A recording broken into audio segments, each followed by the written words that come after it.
Well, switching gears big time now. We've all heard about the end of the world in 2012. But could it be much, much sooner? Well, there's a whole lot of talk going all around the solar system that certain things we've seen recently should be taken as signs of something big being right around the corner. From the devastating earthquake in Japan to massive flooding in the U.S., the likes of which we've never seen, tornadoes, volcanoes, all kinds of natural disasters. And now we're expecting a comet ELEnin. It will be coming close to Earth, relatively speaking, in just a few short months, expected here on October 16th of this year. And joining us now for more is Brooks Agnew, host of X Squared Radio. Brooks is also the author of this book, Remembering the Future, the Physics and Soul of Time Travel. So Brooks, I really want to talk to you about this because a lot of people are talking about this. If you look on the internet, on YouTube, people seem to think that we should be concerned and worried and be preparing for October 16th. What's the big deal here? Why should we care about this? Well, that's a really good question. A lot of people are concerned about it. We've done a lot of research on comet ELEnin, and what we found is that there's a lot of missing data on this comet. NASA claims that it's a harmless little fuzzball of ice, won't come any closer than 22 million miles to Earth. Others are saying that they're getting pictures of it, that it doesn't look like a comet, it doesn't act like a comet, it's coming in from an area that comets don't normally originate from. We have sort of a maelstrom in our galaxy where comets originate, and this one's not coming from that neighborhood. So there are a lot of things about this comet that don't make sense. Couple that with the arrival of a very large asteroid along around the same time, coming in from a different angle, and the launch of the new emergency alert system on the same day of the arrival of that asteroid.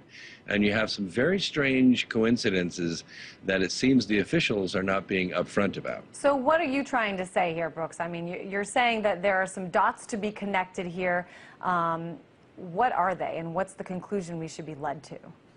Well, it's a much bigger picture. As our solar system nears what we call the galactic plane of our galaxy, and we've seen a few television specials and a few movies and certainly some sensationalism out there in the press about it, but the facts cannot be denied that every 26,000 years our solar system arrives in this neighborhood, and it seems there is a historical record that some very cataclysmic things happen about this time.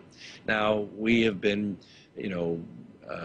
put off by professionals saying, oh, there's nothing to worry about, everything's going to be fine in 2013 just like it is right now.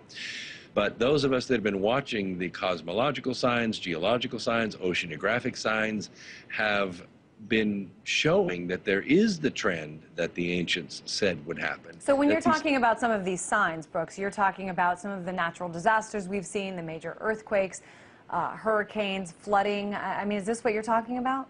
Yes, taken by themselves, they seem rather innocuous, but when you put them all together, it fits a very neat pattern of some other gravitational forces, some other higher frequencies entering our solar system that we haven't faced before, not in a long time. Let me tell you what, I've been looking around online, and there are a lot of conspiracy theories out there about what this means, comet ELEnin.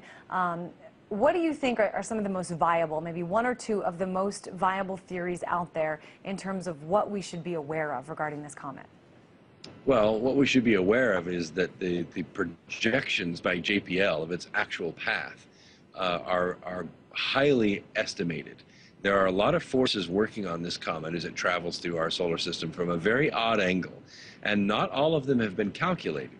So we're kind of making a guess as to where this thing is going to end up. And a guess, may not be good enough.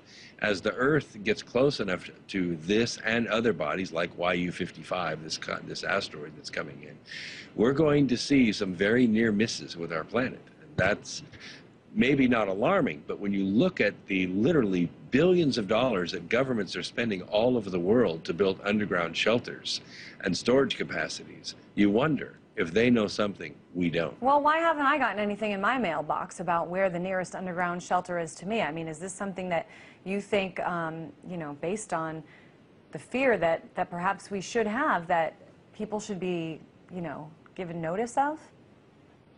Well, I think it's worth a raised eyebrow, and I'm sorry you didn't get your notice, but I think that when we look at the press and we look at where governments are spending their money, for instance, recently Russia announced that they're building 5,000 more underground shelters. Why? Because they don't have enough shelters for all their people. Against what? And of course, we've been building a lot of them here in this country, and that's also the subject of a lot of conspiracy theories.